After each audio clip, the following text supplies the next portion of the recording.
The first time I performed, first grade or something, didn't get hooked on it then. I know a lot of 5, 6-year-old kids start getting, I just didn't want to do it at all. Then I was dragged kicking and screaming into the 6th grade play, and I thought that was the stupidest thing to do this. Talk, memorize lines. What first inspired me about wanting to be on stage was for the first time in high school, when I saw a high school theater production. There was these kids I used to walk down the hall with, and I would see that. I thought, this is pretty cool that they can do that. So I remember trying out for Pippin the next year. So they made me the talking head. I remember there was a decapitated head that talks, and they did some sort of little sleight of a hand thing. And I remember all the kids in the assembly thought, after they saw my head talking, everyone started screaming and laughing and thinking, wow! So that was my little star turn.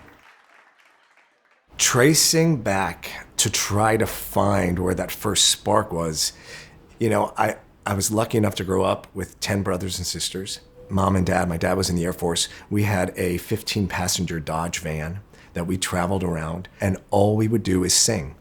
The stagecraft, it wasn't even an option.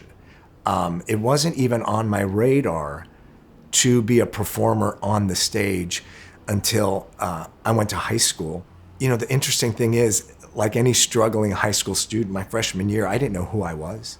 I didn't know what I was doing. I was searching for anything, something to hold on to. And so when I got to school, it was, where do I fit in? What is it that I can do? And they're highlighting some of the stuff that you can find in the storybooks and all that stuff. Stephanie, I believe that she was born with this innate ability to perform. I think right from day one, 6 months old, my mom and I looked at her and said, she's not a normal 6-month-old. That's Stephanie. She loves to perform. I don't really know of anyone that really does a lot of acting in our family. I'm I think the first one that's ever been on stage a lot.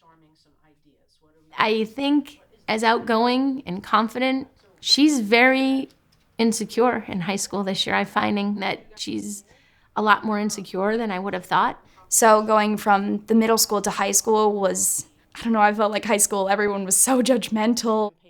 I was so scared. I always felt a little out of place growing up. I always just felt a little different. I was an artist, I was different than my siblings. I was doing something that's just not what the majority of the kids were doing. To be able to make myself happy and do theater, I joined this improv club. I don't know how she even got into it, but it allows her to think quick, use her humor. The kids there they feed off one another. In high school, I realized that there were a bunch of other kids who felt as passionately about performing and about the theater as I did. And it was such a gift.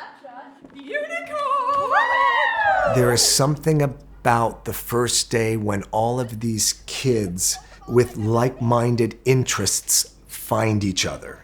You're with all people that love the same thing that you do. I just can't get enough of it. Being on stage was where I just completely felt at home. And it wasn't even just about being on stage, it was about being in that whole world. Those people in that department, that was the kind of energy that I wanted to be around. I mean, they were kooky and risk takers, talented, loving. I want to have you consider, though, when it came to that corner, the auditorium, the choir room, the band room, I felt safe there. I didn't necessarily feel unsafe in the rest of the high school, but I felt like I could be me there. And the people who were in that department were my people. I think being in the arts as a kid in school only broadens your brain. Even seeing my daughter, who's only 3, but just being around music all the time, and all my friends that have kids that are singers, I noticed that they're better at talking at a younger age. They seem to know more letters and shapes and things than kids that maybe aren't as exposed to music and things. So I think that something about being in the arts, using your brain in that different way, just sort of opens it up to be better at everything else.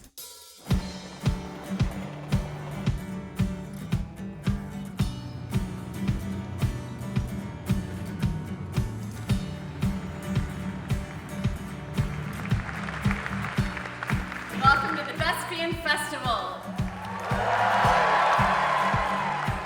Our vision of the Thespian Society, which is part of the Educational Theater Association, an even broader organization, is that every kid has access to theater in their schools.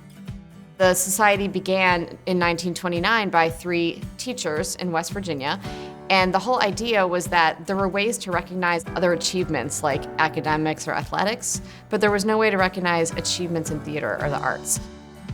So it began with this whole idea of honoring students and recognizing what they've achieved. Then back in the 80s, we actually changed the name of our umbrella organization to the Educational Theater Association, recognizing that we can help students, but we can also help them by supporting their teachers. And so that's when we started doing a lot more professional development. We really help the teachers network with each other. And then the third piece, which is broadening the circle even more, is the public. Because even if students are doing great and teachers are doing great, if there's not that public support, it can't continue and it can't grow. So we're doing a lot more advocacy work. I think the biggest challenge in arts education is diversity and access. It's like our programs are great and the people that know about them and can participate in them really benefit from that, but it's like a self-fulfilling prophecy. How do you get these schools that have no theater at all, that don't understand the value of it, that don't have the support for it, how can you get them to see that theater is not just for theater kids, but for everyone to grow their life skills? So we're gonna do it like a little song. You ready? Here we go. I'll be first. Jump in, jump out. Run yourself about. I said jump in, jump out. Introduce yourself. My name is Leslie. Yeah. The national core standards for arts are important because they are what tells everyone that the arts has a standard, that students can meet it. We expect them to meet it in every age group, pre-K through advanced, and that we expect them to be able to reach these goals in the same way that they reach goals in English or math or social studies. While it has the same ideals as Common Core, it is not written in the same venue or by the same people. These were written by artists and theater teachers and theater professors. What are the things that, when you think of teaching theater, what are the pieces that come to your mind? Performance. Performance, in what way?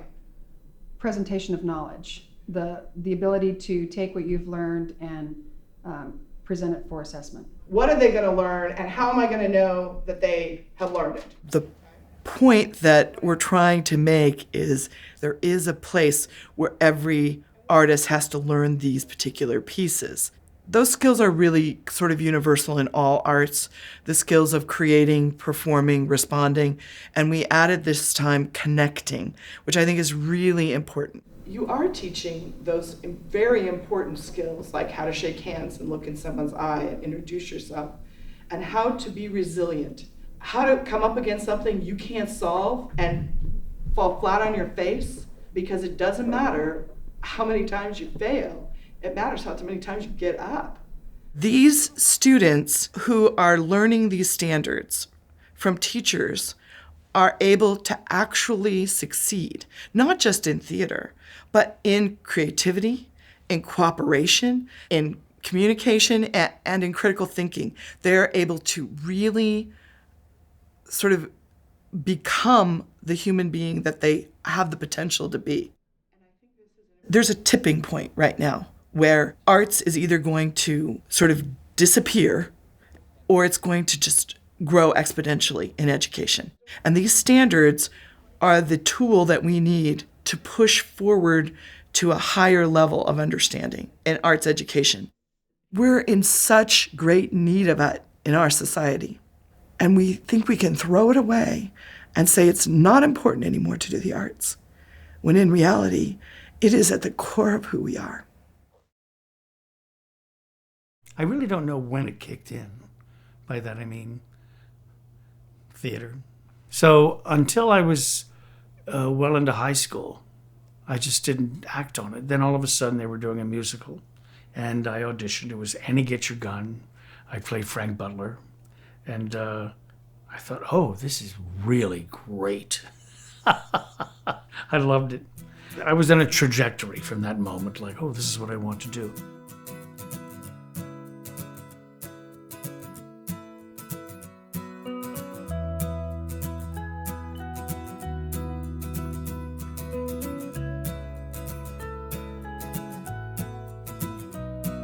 Theater is literally a bridge. It transcends grades, it transcends age.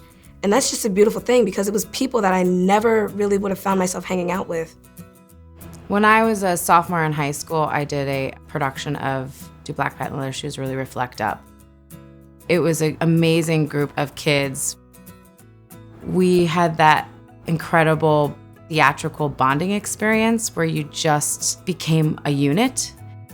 The musicals were so highly regarded that everybody participated. I mean, we had like the quarterback of our football team who was also like the lead dancer in the show. It was okay. You know, it was okay that the jocks were in the musical and that the, you know, slider guy who just wanted to sing and dance was in the musical dancing next to him. Regardless of who you are or where you originally thought you would be or who you thought you would be with, we became a family. I still feel a bond with those kids. That's when I truly fell in love with theater, performing, getting the attention, of course. It was more about people telling me that I was good and me actually understanding that I was talented. Because at the time, I just did it for fun, just because it made me happy.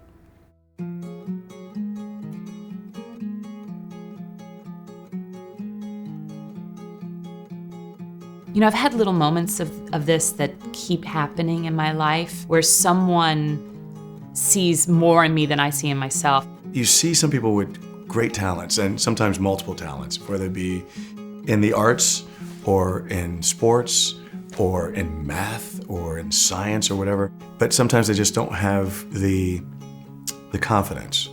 I think as a creative, like our biggest enemy is our own self-doubt, our own fear. If there was more encouragement, you know, if there was just someone there to just kind of say, you can do that. There's nothing holding you back. You really can do it. My high school was so awesome because of one person, and that's my drama teacher. She changed my life. I believe that I'm one of those people that's meant to push them beyond what they think they're able to do. I want them to understand what it is to live many different lives. I want them to understand what it's like to be themselves and be in front of a group of people and tell their story. All of them, all the time, always hear from me, you were just meant to be heard. And the fact that you get to tell other people's stories with your voice defines you as a person. Every time I do a show, no matter what it is, it changes me. Knowing thyself by wearing the pretend shoes of another person. I learn a little bit about being human. In the Heights, it's a story that I think we can all relate to. I played Piragüero. So that's the piragua guy. Like, you know, the guy with the ices comes on the street and scrapes it out. That's me. I'm really jealous of him. He can appreciate the small aspects of life. He's just like this happy-go-lucky, nothing can take me down kind of guy. And that has been my MO this year, that regardless of everything in terms of schoolwork, in terms of the musical, in terms of family, how hard it gets, I'm going to persevere. As uncertain as this world is, as the future is for someone who's 18 years old, knows nothing about the world, that's one thing that I can guarantee about myself. I'll find my way into a theater. She's the student that you do want to push to go into theater. You know that she should do this for the rest of her life. I can see myself on Broadway. You have to be willing to get yourself to that point because it's a pinnacle among pinnacles. And you can't be so weak-minded that you'll let yourself fall off because you were too afraid to pursue a dream because someone said that you can't do that. That's the mentality that you have to shut out if you want the mentality that I can succeed to shut in.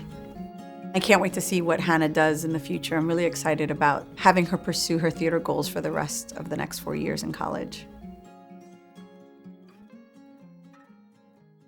Growing up the way that I did, I feel like there were certain jobs that were acceptable and certain jobs that weren't acceptable to think about being.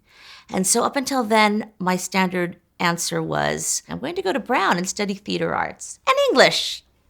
You know, I could always teach as a fallback, or we'll see what happens in my life. But I'm going to go to Brown, you know, and learn.